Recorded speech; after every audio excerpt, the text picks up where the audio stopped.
그림에 거기 보면 지금 오늘부터 하는 거는 포로 귀환 시대예요.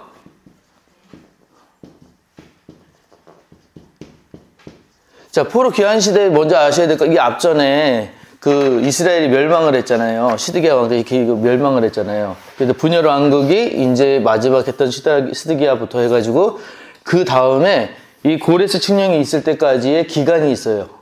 그게 성경에서 계속해서 암시됐던 기간이거든요. 어디 몇 년인지 기억나세요? 70년. 그래서 여기서 이제 제일 첫 번째 나오게 되는 게 이제 고레스 칙령이에요. 고레스 칙령이 있기 전까지 지금 뭐 하고 있냐면 지금 계속 노예 생활을 하고 있는 거예요. 그래서 70년간을 지금 계속 지금 그 노예로 이제 살고 있다가 고레스라는 왕이 등장을 해서 이 왕이 이제 칙령을 내려서 이스라엘의 너희들은 니네 나라로 돌아가라라는 명령을 내릴 때까지 70년 동안. 자, 근데 문제가 하나 있었어요. 자, 고레스 칙령이 있었고 이제 3번에 걸쳐서 1차, 2차, 3차에 있어서 이제 귀환을 해요. 한 번에 다 돌아온 게 아니고 나눠서 이렇게 돌아오게 되는데 이 3차까지 중에서 문제가 있었던 게 뭐냐면 고레스 칙령이 났으니까 해방되니까 다 좋잖아요. 그러면 바로 돌아가야 돼요. 근데 안 가고 미적미적거렸어요, 이스라엘이. 그 이유에 대해서 혹시 그 읽어보셨나요? 이유가 뭐였죠? 왜 안 가려고 그랬죠? 맞아요.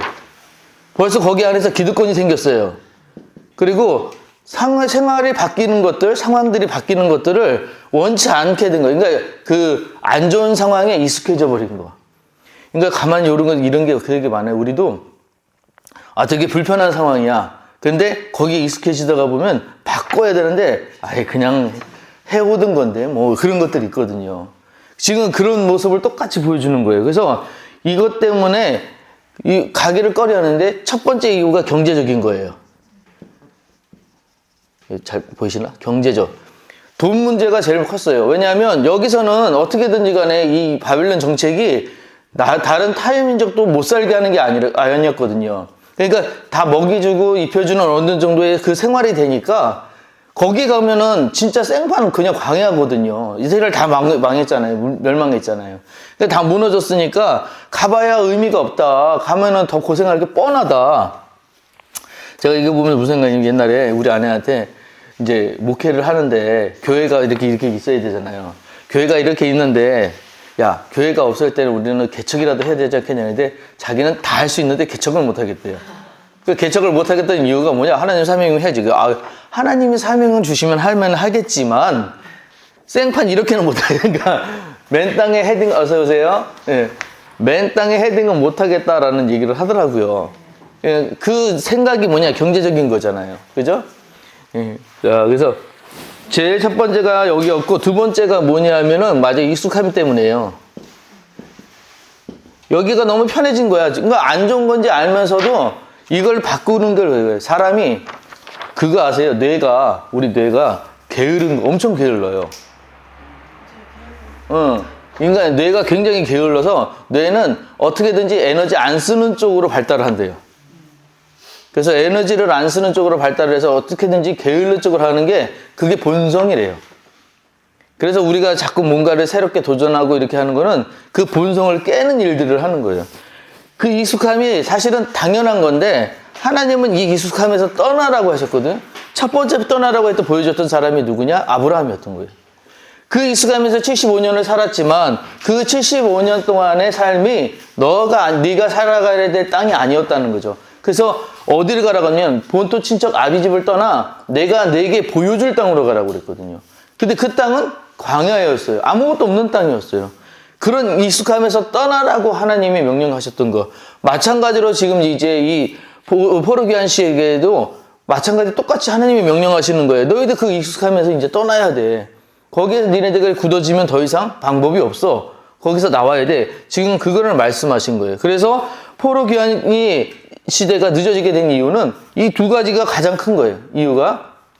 그래서 보시면 고레스가 칙령을 하잖아요. 자, 여기 보시면 하나님의 선지자 이사야를 통해 바사왕 고레스가 태어나기 약 170년 전이에요. 이 칙령이 일어나기 전에 벌써 170년 전, 70년이 지나가기 이전에, 그러니까 100년 전에 벌써 하나님은 예언을 하셨어요. 이렇게 될 거야. 이걸 누가 알았냐? 선지자들이 몰랐냐? 알았냐? 다 알았어요. 그럼 이스라엘 백성들 몰랐냐? 알았다니까요. 근데 왜 안 들었을까요? 그렇게 긴 세월을 오랫동안 우리가 그렇게 포로가 된다고 안 믿은 거예요. 안 믿은 거예요. 그래서 이제 이 일들이 늦어지게 됐는데 어쨌든 이 170년 전의 발음이 왜 안 될까요? 170년 전의 약속이 그 이사야서 45장 1절에 나 여호와는 나의 기름 받은 고레스의 오른손을 잡고 이제 세운다는 거죠.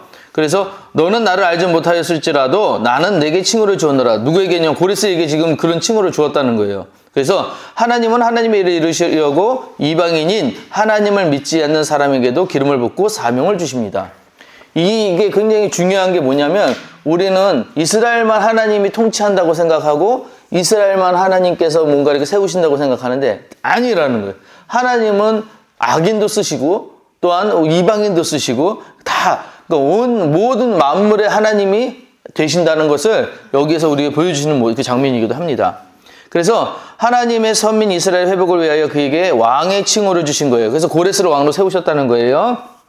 그래서 이 하나님이 바사왕 고레스의 손을 잡고 성문을 열어주셔서 바사, 이란이 지금 바벨론이 거기 이라크 전쟁하고 가볍게 해서 바사가 이겼어요. 근데 이때부터 시작이래요. 그때부터 지금까지 이란과 이라크는 싸우는 거예요. 이게 이때가 시초랍니다. 그래서 싸우고 있는 그런 형상들을 갖게 되는데 그래서 그러므로 나 주 여호와가 말하노라 내가 이제 내 거룩한 이름을 위하여 열심을 내어 야곱의 사로잡힌 자들을 돌아오게 하며 이스라엘 온 족속에게 긍휼을 베풀지라. 이렇게까지 이게 돌아올 거라고까지 이렇게 얘기를 다 하셨어요. 그런데 그 밑에 얘기했지만 포로 기한이 늦어진 까닭이 뭐냐면 바벨론의 포로였지만 잘 먹고 잘 살다 보니 발이 안 떨어지는 겁니다. 이걸 현실의 타협이라고요. 예. 분명히 안 좋은데도 불구하고 고칠 생각을 안 해. 안 좋은 거거든요. 우리 그거 되게 잘 생각하셔야 되는 게 뭐냐면 교회도요. 어느 정도 상황이 되고 그러면 분명히 이제 굳어지거든요. 굳어지면 문제가 생기거든요. 근데 그걸 고칠 생각을 안 해. 옛날부터 그래왔다고. 이거 되게 위험한 말이거든요. 옛날부터 그래왔다고. 우리 이전에는 이래왔다고. 그래서 이거를 바꿔야 되는데 바꿀 생각들을 안 하려고 하는 거예요. 뇌가 하는 행동하고 똑같죠. 자꾸 게을러지려고 그래. 에너지를 안 쓰려고 그래. 그래서 여기서 그래서 늦어졌습니다. 그래서 이때 하나님께서 이제 한 사람을 세우세요. 그게 1차 포로 귀환을 돌아오게 되는데 이때 나온 사람이 누구냐면 스룹바벨이라는 사람이에요. 70년 만에 귀환 거기 보시면 세 차례에 걸쳐서 포로 귀환이 이루어지는데 1차 때의 지도자는 스룹바벨입니다. 스룹바벨을 비롯한 5만 2천 명가량의 이스라엘 사람들이 성전을 재건하라고 이스라엘에 돌아갑니다. 이제 고레스가 칙령 내는 게 뭐냐면 니네 돌아가는데 그 목적이 뭐냐면 니네들 무너졌던 성전 다시 세워라. 그래서 거기서 예배 드려라. 이게 그 명령이었어요. 그래서 이 5만 2천 명하고 돌아오는 이유가 뭐냐면 성전 세우기 위해서 돌아오는 거예요. 그래서 이 사람들이 이제 돌아오게 되는데 이게 이때가 기원전 537년 그리고 첫 번째로 끌려갔던 애가 기원전 605년이니까 약 702, 조금 차이 나지만 772년 정도 차이가 나지만 약 70년 만에 그래서 돌아오게 되는 거. 그래서 하나님의 시계는 절대 고장이 없습니다. 약속이 반드시 지켜집니다. 하고 1차 귀환자들은 예루살렘 도착하자마자 폐허가 된 성전터를 뒤집니다. 근데 제단이 없어졌어요. 노단은 없어졌어요. 다 갖다가 이 사람들이 썼잖아요. 그래서 노단은 없어져서 그 빈터를 찾아가지고 번제를 드렸어요. 그리고 번제를 드린 다음에 하나님의 성전을 불살라지고 잿더미로 변한 모습을 보고 통곡했습니다. 이거를 일부러 느끼게 하신 것 같아. 가서 너희들이 어떠한 죄를 졌고 그 죄의 이제 결과가 이런 것이다 라는 것들을 직접 보게 하신 것 같아요. 그래서 그걸로 인해서 이게 잘못된 거였구나 하는 걸 느낀 다음에 성전을 재건하는 목적은 포로 시절에 고향을 그리워해서나 예배드릴 공간이 없어서 불편했기 때문이 아닙니다. 잘 들으세요. 그 다음에 솔로몬이 예루살렘 성전을 봉헌할 때 기도했듯이 성전은 하나님이 기도하는 집이요 하나님이 임재하시는 공간입니다. 그래서 하나님이 친히 그분이 이름을 두겠다고 약속하신 공간을 회복해서 포로에서 회복시키신 하나님, 이스라엘 백성과 함께 하시겠다는 하나님의 언약을 지키기 위해서입니다.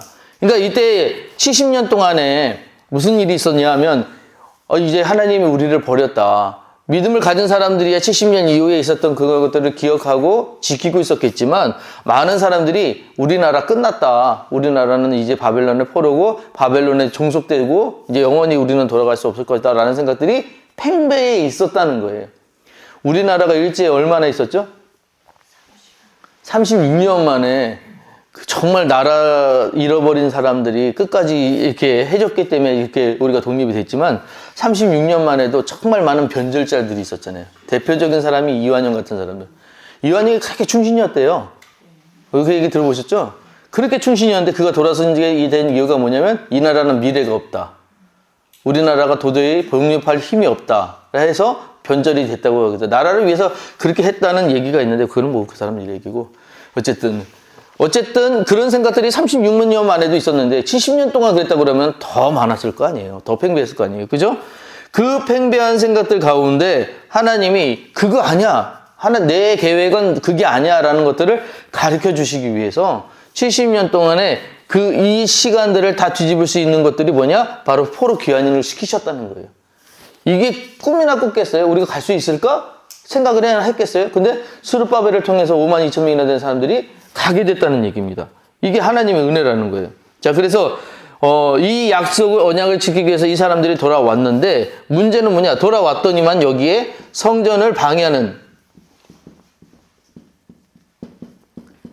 방해하는 세력들이 등장해요.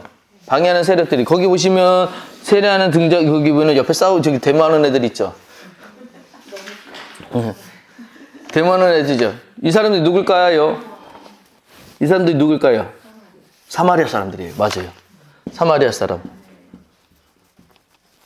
왜 사마리아가 근데 문제가 될까? 계속 요 사마리아가 지금도 유대인들하고 싸우거든요. 이 사마리아 땅이 지금 어디냐면은 그 가자지구나 위쪽에 보면은 거기에요. 그래서 이 사마리아라는 여기 사는 사람들은 사실상 지금은 지금의 이슬람 사람들인데 이 사람들이 원래는 유대인들이잖아요. 원래는 유대인인데 왜 그렇게 됐느냐? 이때요. 포로에는 끌려갔을 때 이때 정책이 뭐냐면 저쪽 나라 사람들을 여기다 이주시켜요. 이주시켜서 이 땅을 하여금 혼합을 시켜요. 혼인을. 그래서 결혼을 억지로 시켜가지고 피가 섞이게 만들어요.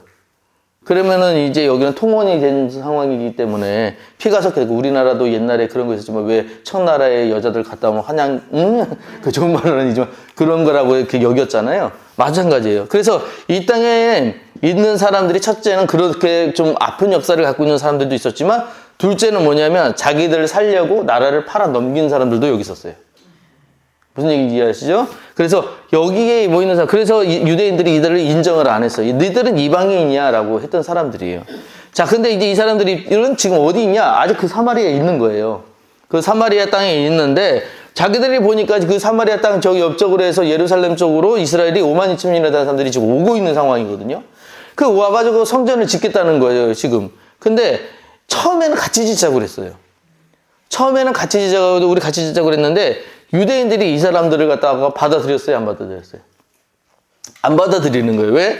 너희들은 이방인들이잖아. 너희들 이렇게 해버린 거죠. 그러니까 사마리아 입장에서는 너무 열받은 거죠. 그게. 우리도 유대인이고, 니네들도 끌려갔다 오는 상황에서 어떻게 그렇게 얘기할 수 있느냐. 그래가지고, 그럼 너희도 성전 짓지 못하게 할 거야 하면서 계속 방해하기 시작합니다. 그래서 결국은 이 성전이 지어지다가 멈추게 돼요. 그래서 그 얘기가 이제 지금 우리가 보고 있는 보시면 번제단이 제사를 된 지 1년이 지나서 유다 백성들은 성전터 정리 작업을 했습니다. 이제 이 터만 만들었어요. 이렇게 성전에 터만 만들어 놓고 이제 여기다 성전 지읍시다라고 했는데 이때 북이스라엘의 수도 사마리아에 사는 사람들이 우리도 너희와 같이 하나님의 제사하는 민족이므로 성전을 같이 짓자 제안을 했다는 거죠. 유다 백성들은 이 제안을 거부했습니다. 당시 사마리아 사람들은 북이스라엘 10개 지파 사람들이 아닙니다. 그러니까 이스라엘 사람들이 아니에요. 잘 듣기 위해서 기원전 722년 아수르의 북이스라엘이 멸망했을 때 북이스라엘 백성들은 전 세계로 흩어졌고 그때부터 그 땅엔 아랍 사람들이 살았다고 했습니다. 그러니까 아랍 사람들인 거예요, 여기는 지금. 그래서 근데 100% 아랍은 아니에요. 그래서 남유다 사람들은 사마리아 사람들을 잡족으로 여겼습니다. 유다 백성들이 이 제안을 거부하자 사마리아 사람들이 예루살렘 성전 건축을 계속 방해합니다. 그렇게 해가지고 이제 정리장관만 해놓고 나서 계속해서 못 짓다가 몇 년이 지났냐? 14년이 지나요. 14년 동안 계속 못 짓고 있어요. 그래서 그 밑에 그러는 사이 하는데 찾으셨나요? 밑에 보시면. 그러는 사이 14년이라는 세월이 지나갔습니다. 하나님은 참다 못해 학계 선지자를 보냅니다. 자, 선지자를 보내는 이유가 왜 보내실까요? 하나님은 선지자 보내요. 경고예요. 맞아요. 경종을 울리시는 거예요. 깨닫게 하는 거예요. 야, 니네 정신 차려. 그러고 있을 때가 아니야. 라고 해서 보내시는 사람이 선지자예요. 첫째 보낸 사람이 누구냐면 학계라는 사람을 보냈어요. 선지자를. 그리고 또 한 사람을 보냅니다. 누굴 보냈어요? 스가랴를 보내요. 그래서 스가랴한테는 환상도 보여주시는데 홍마를 탄 사람하고 2개의 올리브나무 환상을 보여주고 8번의 환상을 보여주시대요. 8번의. 그 환상을 보여주시고 그 다음에 이렇게 하신 이유가 뭐냐면 소망으로 성전을 다시 짓도록 독려하신 것이라는 거예요.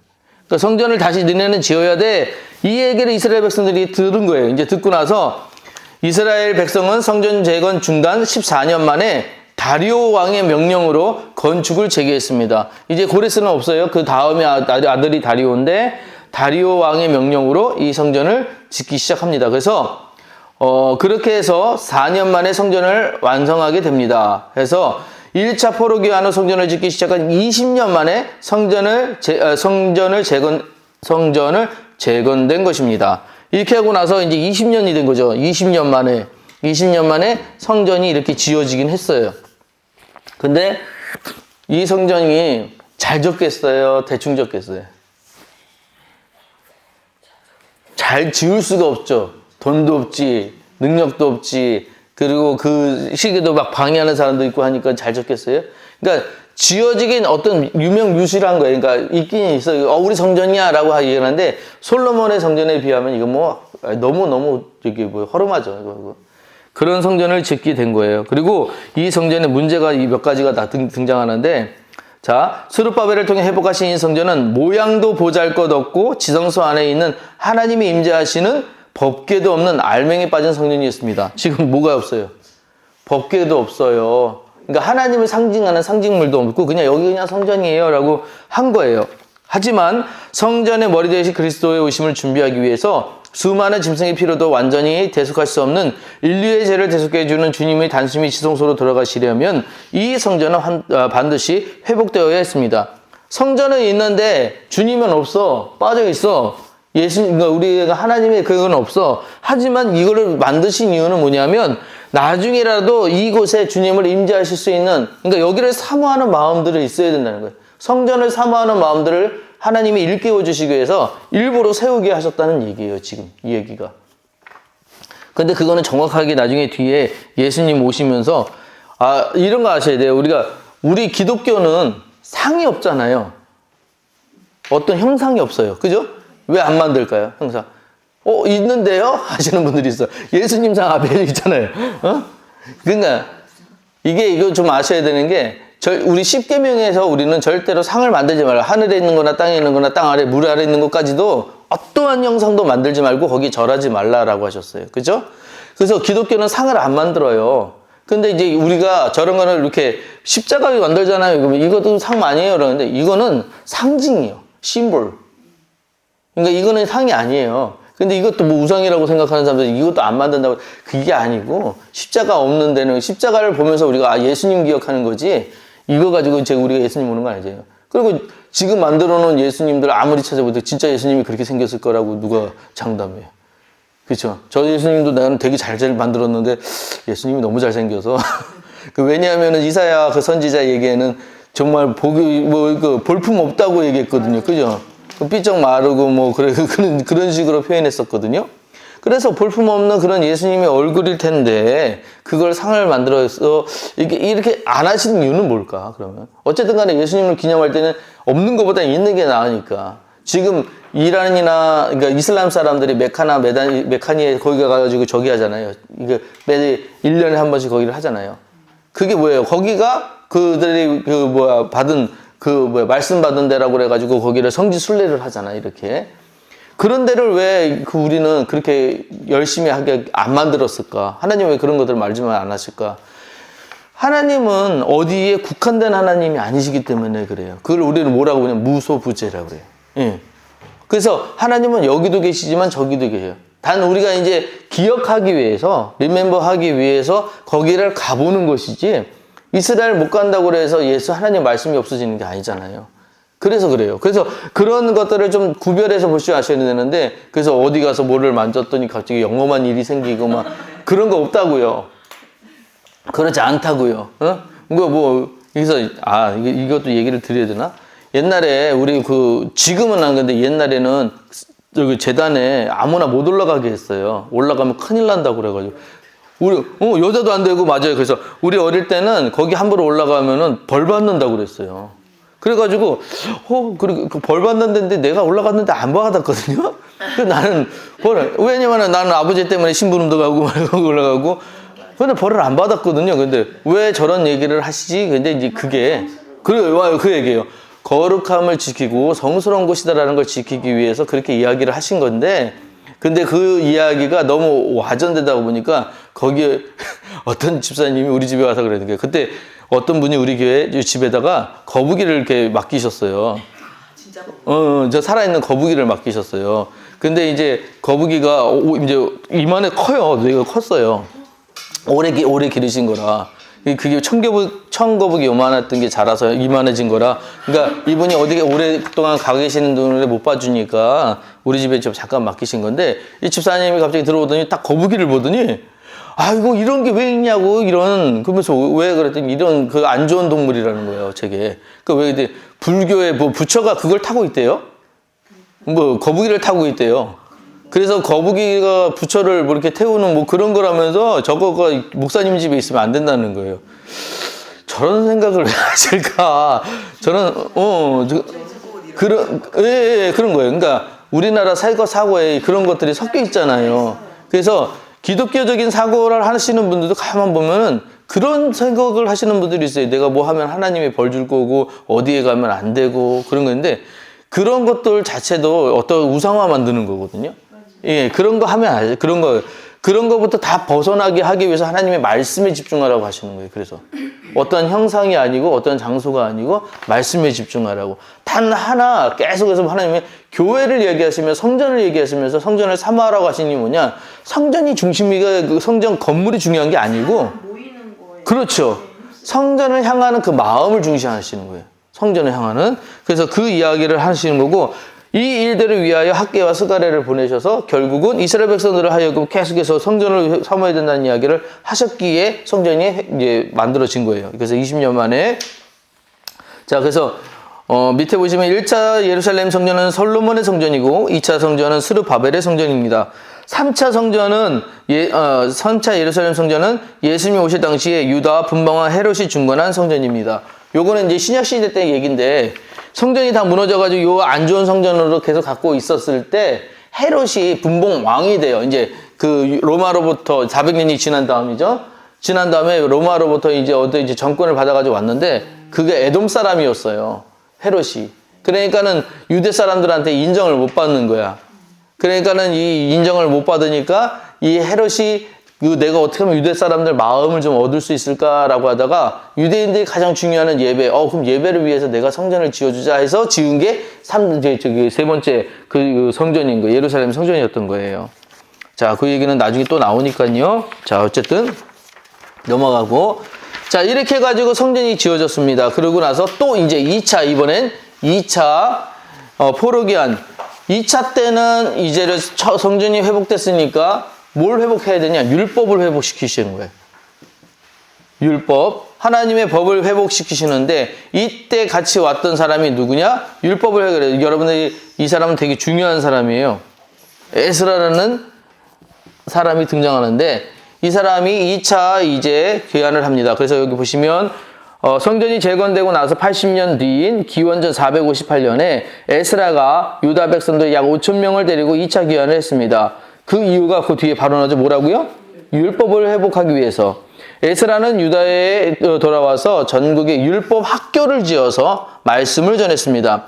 율법 학교는 성경 쓰는 서기관들과 제사장들을 배출했습니다. 이때부터 뭐를 하기 시작하냐면 성경을 써서 이 쓴 사람들, 서기관들이 등장하기 시작했고요. 쓴 걸 가지고 가리키는 학교가 만들어진 거예요. 그래서 지금의 신학교라고 볼 수 있는 거예요. 그래서 여기서부터 그 말씀을 쓰는 사람, 말씀을 전하는 사람들을 계속해서 배출하기 시작을 합니다. 그래서 이스라엘 백성들은 포로에서 돌아온 뒤 성전 중심이 아니라 회당 중심의 예배를 드렸습니다. 자, 이제 여기 보세요. 처음에 이 성전을 지어놨는데 성전에서만 예배가 이제 이루어지는 게 아니야. 이게 다 어디로 가냐? 회당으로 가요. 이유는 이 한 사람들을 다 모아서 하는 공간들이 너무 협소할 뿐더러 이 사람들이 예배는 드려야 되겠고 인원이 많다가 보니까 그럼 우리 나눠지자 해가지고 회당 중심으로, 회당이 없었던 게 아니잖아요, 옛날부터. 그죠? 회당 중심으로 이제 이 예배들이 이루어지기 시작을 한 거예요. 그래서 회당이 굉장히 발전하기 시작을 합니다. 그래서 이들이 또 중요하게 생각했던 것들이 뭐냐면 안식일이에요. 이 안식일을 왜 중요하게 여겼느냐? 안식일은 하나님의 명령이라고 했고 거룩한 날이고 구별해 놓으라는 그 말씀. 우리가 창세기에서 배웠던 얘기들이 아시죠? 그리고 아셔야 돼요. 안식일을 거룩하게 여기는 이유는 뭘까요? 우리가 해야 되는 이유. 그러니까 이거부터 할까요? 지금의 안식일이 언제예요? 토요일이라고 하시면 큰일 나요? 그 저쪽까지 해야 돼요? 그러니까 주일이에요, 주일. 그죠? 우리의 안식일은 주일이고 이날을 거룩하게 해야 되는 이유는 뭐냐? 안식일의 생각은 쉼이잖아요, 첫 번째. 쉼이고 두 번째는 뭐냐면 하나님께 그 모든 걸 바치는 시간이에요. 모든 걸 집중하는 시간이에요. 그래서 안식일만큼은 나랑 놀자꾸나 그렇게 얘기해요. 제가 그 설교할 때 한번 말씀드린 적이 있는데 안식일만큼은 하나님이 나랑 놀자꾸나 하시는 날이거든요. 그래서 이 날을 구별해 놓는 건 뭐냐? 7일에 흩어져 있던 마음을 하나로 모으는 날. 그래서 중요한 날이에요. 이 날이 그리고 첫날인 거예요.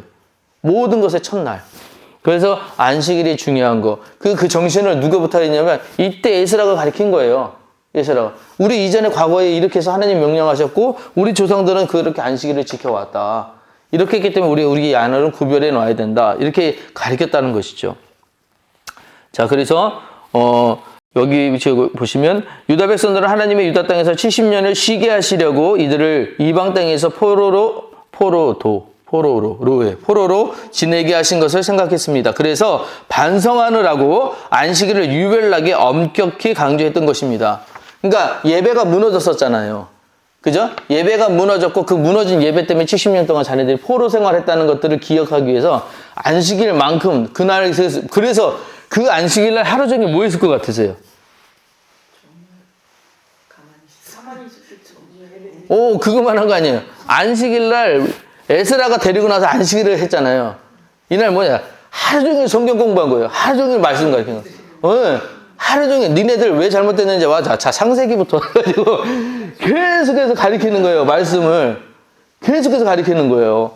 이거를 엄청 강조를 계속하면서 니네 왜 잘못됐는지 잘 생각해. 옛날부터 해가지고 그 이야기들을 끄집어내면서 계속해서 이들에게 하여금 기억하게끔 이 일들을 한 거예요. 자, 그렇게 해서 이것들을 엄격하게 지내게 했는데 유대교 규례에 의하면 안식일에는 얼마 이상 걸어도 안 되고 일해도 안 되고 장사해서도 안 됩니다. 이거 하는 이유. 이게 중요한데 이게 나중에는 형식과 의미가 있잖아요. 그러면 이게 어느 게 중요해요? 여기가 중요하잖아요. 근데 의미를 자꾸 잃어버리고 이게 중요해지는 거예요. 이게 중요해지고 지금 그게 뭐냐면 이스라엘이에요. 지금 이스라엘이 이게 중요하니까 이스라엘 지금 가도 안식일에는 이 엘리베이터가 자동으로 열려요. 그 누르는 게 노동이라고. 그 엘리베이터가 자동으로 열려요. 이렇게. 그리고 그러니까 이 사람들이 여기 좀 생각하는 게 뭐 이래도 안 되고 이런 것들 해가지고 걸으면 말아야지 걷질 말아야지. 그래서 몇 걸음 이상이 있어요. 몇 걸음 이상이 있고 그래서 이게 안식일 법이라고 해서 이 사람들이 또 만들었는데 원래는 이게 10계명이잖아요. 10계명이 나중에는 몇 개까지 늘어나면 1024개까지 늘어나요. 그리고 그걸 지키기 위한 법들이 2154개인가 그렇게까지 늘어나요. 그래서 이게 율법을 사람을 구원하지 못한다는 게 이제 거기서 나오게 되는데 이 사람들이 얼마나 재밌냐면은 옷이 찢어졌어요. 안식일에 옷이 찢어졌으면 고쳐야 되잖아요. 그거 안 해요. 왜냐하면 세 바늘 이상 꼬매면 노동이에요. 세 바늘까지가 노동이 아닌 거예요. 이거를 가지고 엄청 오랫동안 싸웠대요. 몇 바늘이 노동이냐 가지고. 그럼 갑자기 막 배가 아파요. 그럼 어떻게? 참아야 돼요. 병원? 병원도 못 가요. 지금도 응. 죽어요. 그럼 그 자리에서 그냥? 그럴 수도 있어요. 안식일에는 아무것도 안 해요. 의사는 또 다시니까. 못해. 그러니까 뭐 노동을 못 해요. 그래서 생명을 존중하는 이 아주 위험한 일들 아니면 어떻게든 안 해요. 모두 안 하려고 들고. 그 생각들이 지금까지도 있어가지고, 그러니까 이스라엘 중에는 그 전통 이스라엘 사람들이 있어요. 전통 이스라엘들이 있고, 아닌 사람들이 있는데, 아닌 사람들은 그렇게까지 할 필요가 있냐 비방하기도 하고, 현대적이에요. 근데 이 정통 이스라엘들은 지금도 절대로 안 해요. 절대로. 그래서 그런 것들을 강조하게 된 게 언제냐면, 이때부터라는 거예요. 그래서 잘못을 가리키기 위해서 그런 얘기들을 했는데, 그게 형식이 남아가지고, 의미는 사라지기 시작하고 형식만 남기 시작을 했다는 거예요. 형식만. 그게 이제 우리나라에도 이게 기독교가 들어오고 나서 교회가 생성되고 나서 자꾸 그런 모습들이 남아요. 그래서 의미는 사라지고 그거 왜 해야 되는지 모르는데 자꾸 그것만 하는 것들이 있어요. 그런 것들도 우리가 잘 좀 생각해야 되는 게 뭐냐면 예배문 같은 거 예배를 드릴 때 왜 이런 것들을 하는지를 의미를 알면은 잘 되는데 왜 거기에서 조용한 기도 드려야 되고 왜 이런 것들을 해야 되는지 모르면 그냥 이런 것들이 그냥 형식이 돼버리는 거예요. 그걸 꼭 해야 된다고 그러고 앞에 사람이 했으니까 그냥 자기도 한다는 거예요. 그런 식이 돼버린다는 거죠. 자, 그래서 어쨌든 간에 지금 그래서 율법을 회복시키기는 이 얘기했고요. 안식일에는 하루 종일 앉아서 하나님의 말씀을 보고 여호와의 하나님에 대해서만 말하고 기도하도록 했습니다. 이거 하신 게 뭐냐? 말씀에 집중하기 위해서 안식일을 그렇게 거룩하게 만든 거고요. 노동을 하지 않게 한 이유가 성경 보라고, 말씀 보라고, 거기에 집중하라고. 그래서 그렇게 된 거지. 근데 이게 형식만 남아서 이제 이렇게 해야지만 이게 된다고 또 이렇게 거꾸로 간 거예요. 그걸 이해하시면 되고요. 자, 그 다음에 또한 에스라는 포르기아노 현지에 거주하는 이방 여인들과 결혼한 유대 지도자들의 소식을 듣고 옷을 찢고 통곡하며 회개합니다. 이제 이게 문제가 뭐냐면 지도자를 잘 세워야 된다. 잘하지 요즘에 이 참 그 지도자 하나가 너무 힘들게 해요 지금. 지도자를 잘 세워야 되는데 자 제사장을 세워놨어요. 제사장이 뭐하는 예배를 드리는 사람들이에요, 그죠? 근데 옛날에 아시지만 옛날 우리가 그 성막에 들어갈 때 제사장이 잘못하면 그 죄 때문에 제사장이 죽잖아요. 근데 하나님이 침묵하시는 시간 동안 이 70년의 시간 동안 제사장들이 제사를 제대로 안 들고 흠 있는 거 막 갖다 드려도 뭐 제사가 이루어지니까 제사장들이 타락하기 시작했어요. 그래서 어디까지 들어가냐? 하지 말아야 될 게 뭐냐? 통혼이잖아요, 제일. 통혼을 왜 하지 말아야 되냐면 종교가 섞여버리니까. 그죠? 그러니까 제사장으로서의 갖추어야 될 외적인 어떤 모습이 있잖아요. 그거마저도 제사장들이 하지 않았다는 얘기예요. 여자가 없어서 그런 게 아니에요. 그게 어떤 의미가 있어서 그런 게 아니라 이래도 된다라는 것들이 팽배했기 때문에 그래요. 이렇게 그냥 무너져도 상관없어요. 아니, 남들 다 하는데 뭐 괜찮아. 이 얘기예요. 그러니까 죄라는 거 이따가 뒤에 한 번 더 얘기하겠지만 죄를 용납하면 안 되거든요. 근데 죄가 처음부터 나 죄요 하면 우리 다 막아요. 근데 죄가 그렇게 하는 거예요. 죄는 스며들어요. 그게 문제예요. 죄가 스며들어서 타락으로 가는데 처음부터 그러진 않았을 거라고요. 근데 제사장들이 어느 순간에 그것들과 너도 괜찮아 이런 타협 때문에 결국 이렇게 된 거예요. 그래서 지금 우리가 가장 이제 우리 감리교에서도 문제가 되는 게 뭐냐면 동성 이런 거예요. 동성혼. 이런 것들이 굉장히 문제가 되는 게 뭐냐면 사람은 정말 안타깝죠. 그 사람에 대해서는 그냥 안타깝죠. 근데 그 사람이 잘못한 사람이 교회로 왔어. 그럼 받아줄 거냐고. 받아줘야죠. 거기까지 맞아요. 그러면 그 사람을 어떻게 할 것이냐? 그렇게만 보는 게 아니라 그 사람이 다시금 하나님의 자녀로 되돌아오게끔 고쳐주는 역할을 교회가 해야 되는 거잖아요. 그리고 다시 고친 다음에 그가 세상으로 나갈 수 있게끔 해주는 게 교회의 역할이라고요. 교회가 무조건 포용한다고 다 교회가 아니라고요. 근데 이거를 잘못하는 사람이 교회가 그것도 배척한다라고 하고 오해하는 사람들이 있는데 그게 아니라 거기에서 타협은 있을 수 없어요. 어쨌든 간에 동성은 죄예요, 죄. 성경에 그렇게 되어 있잖아요. 그건 죄인데 그 죄를 용납해 줄 수는 없는 거예요. 근데 그 용납해달라고 지금 막 떼쓰는 거잖아요. 그러니까 뭐 차별금지법 이런 거 나오고 하는 거잖아요. 그거 잘못된 거라는 거예요. 자, 어쨌든 자, 그렇게 해가지고 이런 말씀들을 가리키고 이런 일들을 통해가지고 이제 이 정결한 작업들을 통했어요. 그래서 이 명령에 순종한 이스라엘 지도자의 이름을 성경책에 기록해 놓았습니다. 자, 이거 왜 했을까요? 성경책에 이 이름들을 기록해 놨다니까요. 그렇죠. 자, 우리가 어디다 이름을 기록해 놨어요. 그럼 이거는 나만 봐요? 그 다음 세대도 봐요? 이 가문은 이제 이것 때문에 딱 점찍힌 거예요. 난 그 가문은 잘못한 것들로 딱 점찍힌 거예요. 그래서 다시는 그 일 하면 안 돼. 그러니까 뭐래고 죽은 글씨가 새겨진 거죠. 무슨 얘기지? 그 빨간 줄 건 거예요. 우리로 얘기하면. 그래서 이제는 그 잘못하는 얘기 때문에 항상 회개하고 살아야 되는 거예요. 그러게 하기 위해서 일부러 적어 놓은 거예요. 니들에게 이렇게 돌아오라고. 그래서 다시 오실 주님을 맞아 우리들은 영적, 육적 순결을 지켜서 순결한 신부가 되어 신랑 맞을 준비를 해야 되는 사실을 알려줍니다. 이거 나중에 한 번 더 말씀드리는데 성화, 이제 그런 거 있죠. 성화, 거룩해 되는 거. 그런 일들. 그러니까 우리가 스스로가 깨끗해지려고 해서 깨끗해지는 게 아니라 때로는 우리 스스로가 자정작업을 통해서 그렇게 되어가는 거예요. 그래서 그리스도의 장성한 분량까지 성장해 나가는 것을 우리 성화라고 그래요. 거룩해 되어가는 거. 그걸 웨슬리 선생님이 얘기한 거예요. 자, 이제 그 다음에 2차가 끝났어요. 왜 이렇게 시끄럽게 까매졌지? 끝났고, 이제 3차요. 얘 어디 가냐? 크네? 자, 3차. 3차는 이제 느헤미야가 등장해요. 느헤미야. 자, 거기 다 소리 다 들어가요. 자, 3차 느헤미야가 등장하는데 예루살렘에 들어와서 성전을 만들고 하나님의 말씀을 회복했지만 성전만 덜렁이는 성전을 보호해줄 성벽이 없었습니다.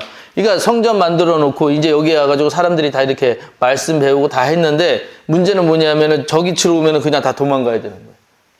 왜? 성벽이 없으니까. 그래서 이제 이 벽을 만들어야 돼. 이 성벽을.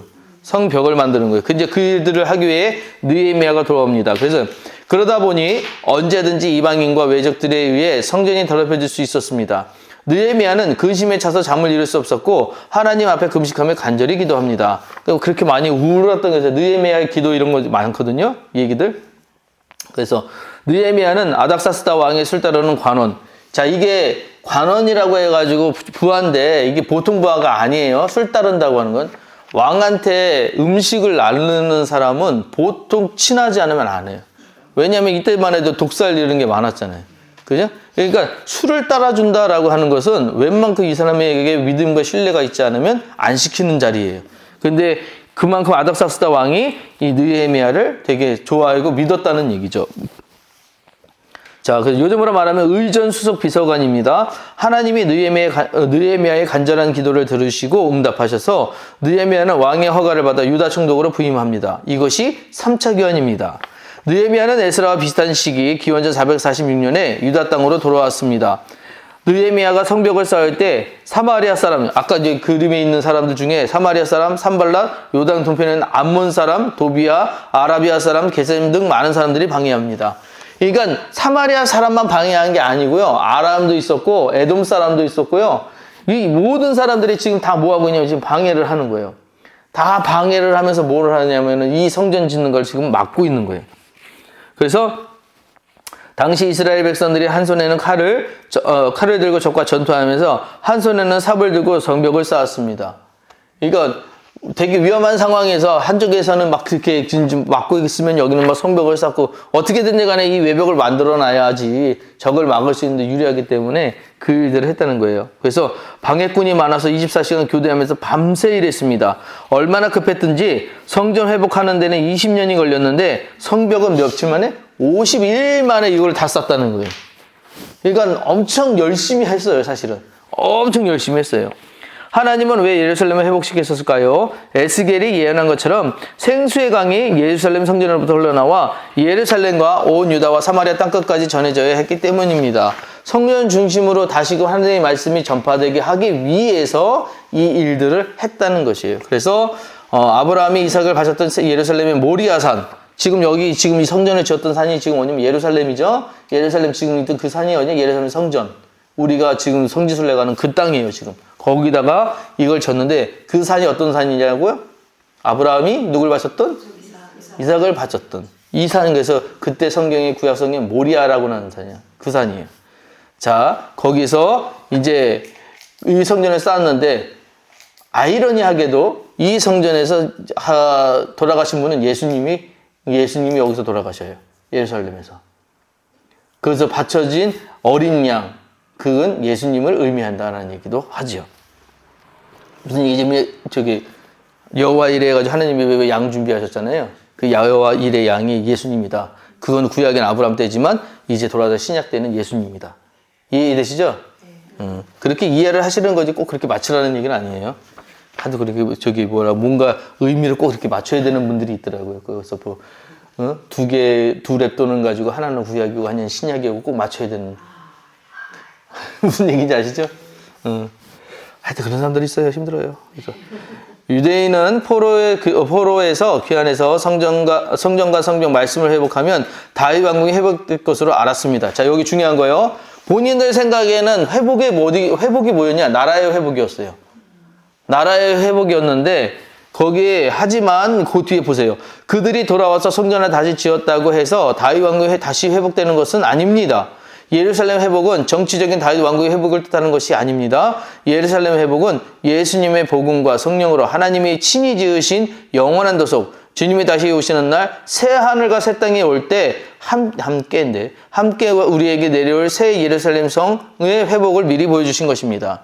자, 무슨 얘기냐면 지금 이제 우리가 갖고 있는 우리의 생각으로는 옛날의 영화를 생각한 거예요. 다윗한테 영화를 생각해요. 그런데 하나님의 회복은 거기 아니라 다시금 내 말로 인하여 내 통치권이 이루어지는 그 나라가 다시금 일어나는 거. 그때의 백성들은 누구냐? 하나님의 말씀을 듣는 자들은 하나님의 백성, 하나님의 나라가 돼요. 그래서 이때 이 나라는 국경도 없고요. 제한도 없고요. 방해도 없어요. 그냥 어떤 나라인지 그 이름을 영접하는 자고 그 이름을 믿는 자들을 다 하나님의 자녀예요. 그러면 그 나라는 다 백성이 되는 거예요. 나 하나님의 자녀, 하나님 믿습니다. 그럼 다 그 나라 백성이라고요. 그 은혜를 언제 주신 거냐? 그거를 보여주시는 것들이 이런 일련의 일들이었다는 것이죠. 그래서 이 사람들은 이제 이렇게 되고 났으니까 내가 이렇게 고생했으니까 성벽을 쌓았으니까 성전을 만들었으니까 하나님이 다시금 복 주실 거야. 여러분 혹시 기도할 때 그런 거 있잖아요. 내가 여기까지만 기도하면 이렇게만 하면 하나님이 내게 복 주실 거야 라고 해가지고 헌신하고 봉사하는 일들이 있으신가요? 혹시 그런 일들이 있으시다면 잘못되시는 거예요. 그러니까 서원한다고 그러는 것들을 잘 생각하시는 게 서원은 내가 이렇게 하면 하나님 도와주세요 라고 하는 것들 있죠. 이렇게 생각하시면 안 돼요. 그렇게 생각하면 서원은 나를 바쳐서 하나님 당신 뜻대로 써주세요 라고 하는 게 서원이에요. 내가 그때는 뭐 내 달란트에 따라서 하나님이 원하시는 데 쓰실 수 있는 거죠. 근데 서원해놓고 나서 나는 이 나라에 뭐가 되겠습니다. 뭐로 써주세요 라고 해가지고 목적과 방향까지 다 정해놓고 하나님 왜 그렇게 안 해주세요 하면 안 된다는 거예요. 이해되시죠? 물론 때로는 내 재능과 내가 하고 싶은 일들이 있으니까 하나님 나 이렇게 하고 싶어요 라는 것들을 간구할 수 있겠죠. 그러면 그런 방향으로 하나님이 열어주실 때가 있어요. 그는 내 뜻과 하나님 뜻이 맞을 때예요. 그건 정말 귀할 때거든요. 그럴 때. 그러니까 그걸 찾아가는 게 비전 트립이고. 그죠? 그렇게 가는 것들. 그런 일들을 해야 되는 건데 우리는 서원을 잘못하는 게 뭐냐면 하나님 내가 1,000번째 했으니까 내게 복 주세요. 이런 식이에요. 내가 10년 동안 하나님한테 봉사했으니까 나한테 뭐가 되게 해주세요. 라고 하는 것들. 이렇게 해서 기도가 아니라고요. 그런 것들. 그건 우리가 갖고 있는 기복이라고요. 그런 것들. 그런 것들을 거기서 탈피를 해야 되는 거예요. 그래서 이런 것들부터 덜시 하나님의 나라, 하나님의 백성은 뭐냐면 하나님, 그거예요. 쉐마 이스라엘이잖아요. 쉐마가 뭐예요? 들으라죠. 하나님의 음성을 들은 자들은 이스라엘 그 사람들은 하나님의 백성들이에요. 이 사람들은 하는 일이 뭐냐면 듣는 거예요. 하나님 뭐라고 말씀하시지? 하나님 여기서 어떻게 가지? 그게 우리가 하는 일이라고. 그리고 우리가 하는 일은 찬양하는 일이에요. 하나님 이렇게도 하셨군요. 저렇게도 하셨군요. 이게 우리가 하는 일들이에요.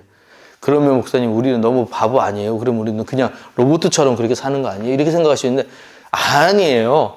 하나님이 너무 놀라우신 건 뭐냐면 나를 너무 잘 아셔. 내가 뭘 너무 잘하는지를 알고 어떻게 해야 되는지를 아셔서 그 길 가게 자꾸 몰아가셔요. 그 드라이브이나 하시고 하나님이 자꾸 몰아가. 그렇게 하나님이시지 하나님은 너는 이렇게 안 하신다고요. 이해되시죠? 자, 여기까지가 이제 오늘 말씀이고, 거기에 영성탐구 2가지가 있어요, 뒤에. 지금 몇 시예요? 시간 많이 갔나요?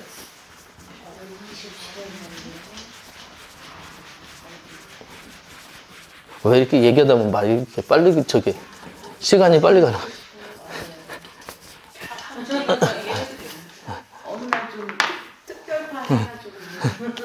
자, 오늘 두 가지를 얘기할 건데, 죄라는 거 하나 할 거예요. 죄. 거기 보시면, 죄는, 자, 우리 잘 알고 있는 거, 이거 그냥 넘어갈게요. 죄는 하나님 말씀에서 벗어나는 것이다. 죄는 핫하고 하마르타이아라고 해서 똑같이 관역에서 벗어나다는 거예요. 히브리 말로는 핫하, 헬라 말로는 하마르티아인데, 그게 다 관역에서 벗어나다예요. 자, 그러면은 우리가 인생이라는 게 사람이라는 사람이 있으면 이 사람이 항상 관역에 정확하게 맞아야 돼요. 이렇게 살아야 돼요. 그게 뭐냐면, 그러니까 악망하다라는 얘기 아시죠? 악망하다. 주를 악망하라는 얘기 하잖아요. 악망이 뭐냐면 계속 그걸 바라보고 있는 거예요. 근데 관역이 여기만 있는 게 아니라 이렇게 돌아가. 그럼 우리가 어떻게 해야 돼요? 같이 가야 돼요. 해바라기처럼. 그게 악망이에요. 근데 뭐냐면 이 관역에서 자꾸 딴 데를 보기 시작하고, 우리 요거 보고 있어도 주변이 보일 때 있잖아요. 그죠? 여기가 자꾸 보이기 시작하는데, 여기에 보면은 뭐냐? 여기에 맞추는 것보다 덜 에너지가 쓰이거든요. 재밌기도 하고요. 쉽기도 하고요. 그러니까 자꾸 관역에서 벗어나려고 그래. 이렇게 해가지고 실수가 아니에요. 우리가 하는 실수가 아니라 의도적인 반항, 의도적인 거. 실수는 하나님이 절대로 죄라고 얘기 안 하세요. 실수는. 근데 의도적인 거예요. 실수인 척 하면서 죄진 거, 하나님으로부터 벗어나는 거. 그걸 얘기하시는 거예요. 그런 거. 자, 그래서 이스라엘 백성은 죄 때문에 망했습니다. 이스라엘 백성이 아니라 우리도 죄 때문에 망합니다. 사사시대 이후 이스라엘 백성은 여러 왕조를 지나면서 하나님 말씀을 버리고 우상을 만들어 나만 잘 되기를 빌었습니다. 자, 이게 무슨 얘기, 아까 얘기하면서 조금 이제 이해하셔야 될 거예요. 하나님으로부터 벗어났는데 이 행위는 계속하고 있죠. 뭔가 바라보고 계속 쏘는 행위는 우리가 계속 하잖아요. 그게 뭐냐면 예배도 똑같이 드리는 거 아세요? 예배. 마음이 없어. 근데 예배 와가지고 예배에 참여한 것으로 예배를 드렸다고 생각하는 거예요. 그것과 마찬가지예요. 죄를 짓는데 내가 죄 진 적이 없어. 왜? 난 예배 드렸거든. 한데 예배 드리고 나가가지고 죄 짓는 거예요. 여기 안 맞춰져 있으니까 그 일들 해도 나는 예배로 드렸으니까 라는 것 때문에 괜찮다고 생각한다고. 근데 하나님이 어떤 하나님? 공의의 하나님이에요. 공이라는 건 뭐냐? 하나님은 절대적으로 그 사람의 결과값을 보세요. 어쩔 수 없어요. 하나님은 절대 선이시기 때문에. 결과값을 보셔서 공의의 하나님께서 보시니까 분명히 잘하는 애와 못하는 애들을 그렇게 나누실 수밖에 없잖아요. 그죠?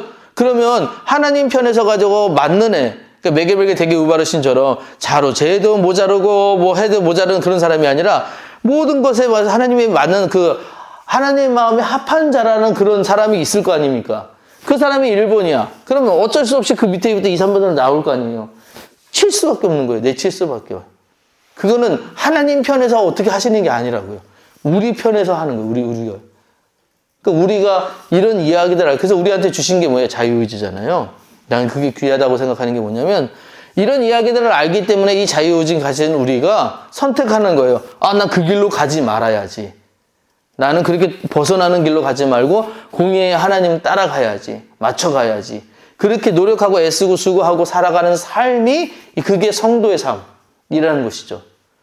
자, 죄에 대해서 이제 그런 거 얘기를 지금 좀 그렇게 설명을 드리고, 죄는 말씀에서 벗어난 것이기 때문에 죄의 결과는 당연히 하나님과의 관계 단절입니다. 자, 죄 지은 사람의 특징이 뭐냐면 죄를 져도 양심의 가책이 별로 없어요. 바늘도둑이 소도둑 된다고 그러잖아요. 한두 번의 죄는 괜찮아요. 근데 그게 굳어지면 문제가 심각해요. 죄 짓고 있어도 죄로 여기지 않거든요. 그렇게 돼버린다는 것이죠. 근데 그게 어떤 결과냐? 하나님과의 단절이에요. 자, 아무리 기도해도 하나님이 들으시지 않는다. 얼마나 슬퍼요. 그죠? 여러분들이 기도하는 모든 것들이 의미가 없어지는 거예요. 무의미한 거예요. 하나님이 듣지 않으시면. 그렇죠? 자, 그런 것들을 기억하시고, 그 다음에 하나님의 사랑을 받지 않은 사람은 이웃도 사랑할 수 없습니다. 내가 어떻게 번 돈인데, 그러니까 내가 중심이 되는 순간부터 그렇게 된다는 거예요. 내가 어떻게 만들었는데 이웃에게 나눠줍니까? 못 줍니다. 그러나 하나님의 사랑이 내 안에 느껴질 때는 얼마든지 이웃에게 줄 수 있습니다. 나도 얻었는데 뭐 나눠주는 거, 이건 쉽잖아요. 공짜로 얻은 거.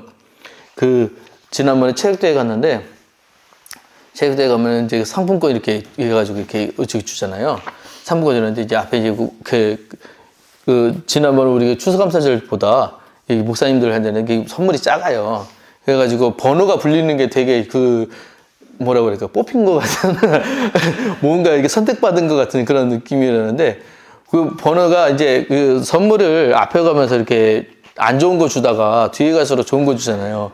그러니까 앞에 가서 안 좋은 거 번호를 때는 안 불리기를 굉장히 바라다가, 안 불리기를 굉장히 바라다가, 이제 좋은 거 나오면서 저 때는 꼭 불려야 된다라고 했는데, 안 불렸을 때 왜 실망을 하죠? 그죠? 근데 생각을 해봐요. 처음부터 내게 아니었거든요? 그렇잖아요. 처음부터 내게 아니었는데, 자꾸 뒤에 갈수록 기대를 해. 저게 내 거 같다고, 막 그래가지고, 그렇게 기대를 해가지고, 안 주면 되게 서운해하는 거예요. 그날 다행히 양말도 주셔가지고 양말을 받았는데, 예? 저기 우리 양영 목사님 3년 내내 못 받았다고 지금 그러셔가지고, 어쨌든 간에 내가 받으면 또 그런 것도 그런 거예요. 그번 못 받았는데 내가 받으면 나는 괜찮은 것 같아. 뭔가 이거 얻었으니까. 이런 마음이 왜 드는 거죠, 왜? 구원도 마찬가지거든. 그러니까 처음부터 내게 아니었어요. 그러면 나눠주기 쉬워요.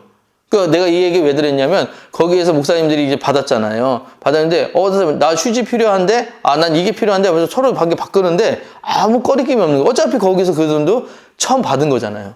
이런 것들에 대해서 그런 게 없으셨어요. 근데 이게 만약에 내가 노력해가지고 이만큼씩 한 거다 그러면은 주라고 그러면 못 주죠. 그죠? 나는 가치가 이 정도다. 나는 가치가 이 정도다 하면 내 가치에 맞는 거로 서로 바꾸기를 원하지. 그쵸? 그런 걸 따르지. 그런 마음들이 생기거든요.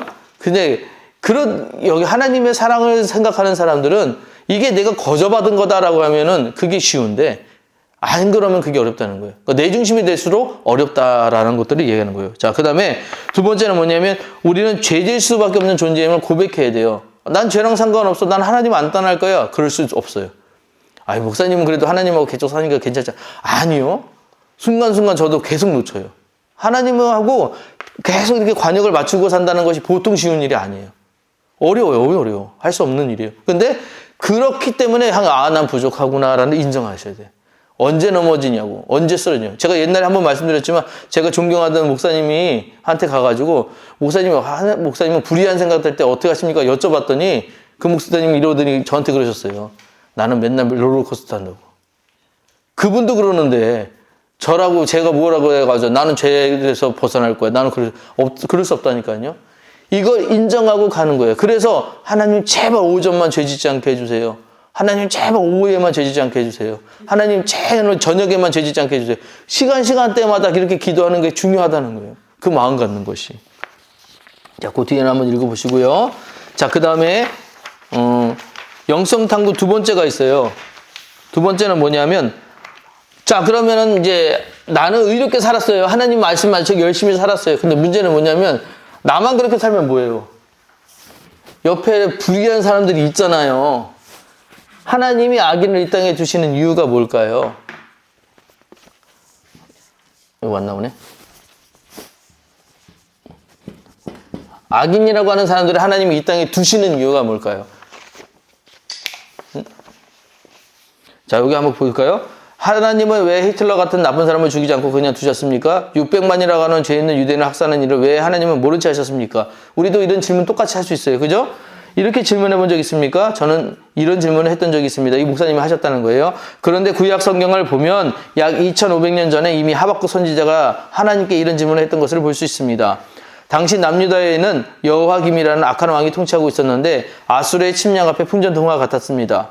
북이스라엘은 이미 망해서 뿔뿔이 흩어지고 죽임당한 상태였습니다. 그때 여호야김은 고통 속에 있는 백성들에게 착취한 세금을 애굽 왕에게 조금으로 바치며 아수르의 침략에서 유다 왕국을 지켜달라고 했습니다. 남유다가 어떤 나라입니까? 하나님이 세우신 나라입니다. 그런데 여호야김은 전쟁을 주관하신 하나님 무시하고 백성들을 착취했습니다. 그러자 하박국 선지자가 이렇게 하나님께 부르짖었습니다. 하나님이 계시면 어찌하여 이렇게 악한 왕을 그냥 두십니까? 그때 하나님은 이렇게 말씀하십니다. 내가 갈대아를 사용해서 심판하리라. 너는 걱정하지 말라. 하나님은 노아 홍수 심판을 이후에 무지개 언약을 주셨습니다. 죄인들은 그때마다 멸하지 않고 예수님이 재림하시는 날 마지막 날까지 심판을 미루신다는 것입니다. 그러나 하나님은 바벨론을 들어서 여호와김을 심판할 것이라고 말씀하셨습니다. 이에 하박국은 반박했습니다. 왜냐하면 이방인의 침입으로 백성들이 모두 죽게 될 것이기 때문입니다. 하나님, 그러면 이 유다 왕국 중에 의인들이 있지 않습니까? 의인들은 어떻게 됩니까? 이에 하나님이 대답하십니다. 그러나 의인은 그 믿음으로 말미암아 살리라. 자, 이게 무슨 얘기인지 잘 이해가 되시나요? 이게 무슨 얘기가 되시나요? 자, 무슨 얘기? 악인을 두신 이유를 물어봤더니 악인을 땅에 그거는 하나님이 하실 일이다라고 얘기하는 거예요. 자, 근데 이제 여러분들 생각해 보시는 게 악인 때문에 내가 피해를 본다라고 생각을 하시잖아요. 그럴 때가 있어요. 지금 뭐 유대인들처럼 여기 유대인들이 히틀러에서 600만이라는 사람들이 죽었잖아요. 그 악인을 하는 사람 때문에 많은 어려움들이 생길 수가 있어요. 자, 그런데 악인을 그냥 이 땅에 두시는 이유는 뭐냐면 악인 때문에 악한 마음을 품지 말게 하기 위해서 하나님이 악인 두신다고 그래요. 무슨 얘기냐면 하나님의 백성으로서 악인이 통치하는 그 세상에서 어떻게 살아갈 것인지를 하나님이 말씀을 통해 가르쳐 주셔요. 말씀에서는 계속 뭐냐면 예수님처럼 그래요. 예수님처럼. 그래서 이 이야기들을 해결하는 방법을 누가 가르쳐 주면 예수님이 가르쳐 주셔요. 제일 여러분들이 그래서 저에게 많이 보셔야 되는 게 마태복음 5장부터 7장 얘기예요. 거기 산상수훈에서 예수님이 뭐라고 하냐면은 그때 이제 너한테 누가 오리를 가자고 하거든 십리를 가고 오른뺨을 때리거든 왼뺨도 돌려대고 막 이런 얘기를 하시거든요. 말도 안 되는 얘기거든요. 그러니까 우리 지금 억울해서 이 상황인데 그때 당시 산상수훈에 와서 앉아있는 사람들이 어떤 사람들, 예수님이 계시면 예수님을 만나러 와서 여기 앉아있는 사람들이 어떤 사람이냐면 세상에서 내쳐진 사람들이거든요. 근데 이 사람들이 여기 앉아가지고 지금 뭐 하고 있냐면 힘들어가지고 거의 쫓겨가지고 갈 데 없어서 여기 모여있는 상황이었어요. 근데 그 가운데 갑자기 한 예수라는 사람이 일어나가지고 뭐냐면 심령이 가난한 자는 복이 있나니 이렇게 얘기하면서 얘기를 하셨단 말이에요. 여러분들 아시겠지만 이 말씀이 심령이 가난해야 복을 받는다 아니에요. 그들이 너 심령이 가난한 자들아 너희들은 복이 있다. 그래서 블레스드부터 시작해요. 블레스드 이주인가 어떤 사람들 복이 있다. 너 그 앉아있는 근데 너 심령이 가난한 사람 가난하구나. 너도 복이 있다. 애통하는구나. 너도 복이 있다. 이 얘기를 하셨다는 거예요. 그러니까 사람들이 거기 앉아있다가 의아하다는 거죠. 왜 내가 복이 있는 사람이야? 라고 했더니 왜 내가 복이 있느냐? 하나님이 너희들을 하여금 위로를 하신다라는 이야기를 하면서 이들을 위로하셨다는 얘기예요. 그러면서 가르쳐 주셨던 게 뭐냐면 누가 너한테 오리를 가고자 하거든 십리를 가고 이런 얘기들을 하니까 당신은 이게 무슨 말씀인가 했지만 사람들이 지금 와서 이제 하는 게 뭐냐 하나님은 무력으로 대하는 게 아니라 하나님의 방법으로 풀어가시기를 원하는구나. 악인이 서 있으면 그 악인도 쓰시는 하나님을 믿어야 되는 거예요. 이해되시죠? 악인 때문에 문제가 되는 내가 아니라 악인도 쓰시는 하나님. 그러면 저 악인을 통해서 하나님이 이 나라, 하나님의 나라를 어떻게 회복시키시는가가 이제 내 관심사여야 되는 거예요. 그래서 그 일들을 이 악인 때문에 그리고 나서 여기 되게 중요한 말씀이 하박국 2장 4절 말씀인데 거기에요. 의인은 그 믿음으로 말미암아 살리라. 뭐 믿는 거예요? 하나님이 회복시키신다. 하나님이 이 세상을 통치하신다는 걸 믿는 거예요. 하나님은 절대로 나쁘게 나를 갖고 가지 않으셔. 그래서 제가 우리 아내한테도 늘 가끔 하는 얘기인데, 우리 아내가 가끔 이제 속상해하거나 힘들어할 때, 가끔 일하려고 할 때 막힐 때, 그럴 때 제가 해주는 얘기가 있어요. 하나님이 문을 닫으시면 다른 문을 여신다고요.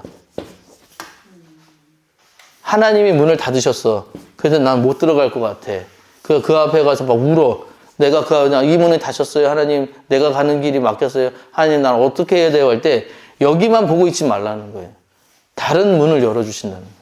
그게 하나님 방법이에요. 하나님은 절대 내가 죽으라는 곳으로 안 밀어놓으세요. 그걸 믿어야 돼요. 근데 많은 사람들이 여기 바라보고 있다가 실망하잖아요. 여기 바라보고 있다가 낙심하잖아요. 아니라고요. 그 문을 닫으신 이유가 있는 거예요. 거기가 아니고 다른 문이 더 나에게 복되기 때문에. 그 일을 열어주신다는 거예요. 그래서 그 일들, 그게 뭐냐? 그 일은 그 믿음으로 말미암아 살리라. 이 이야기라는 거예요. 그리고 여기에 하셨던 말씀처럼 여호와는 나의 목자시니 내게 부족함이 없으리로다. 이거 믿으셔야 돼요. 제가 이제 이 말씀은 제일 많이 읽는 데가 어디냐면은 이제 장례식 때거든요. 장례식가 이제 임종 전에 가면 그분들이 막 걱정하시는 분들이 있어요.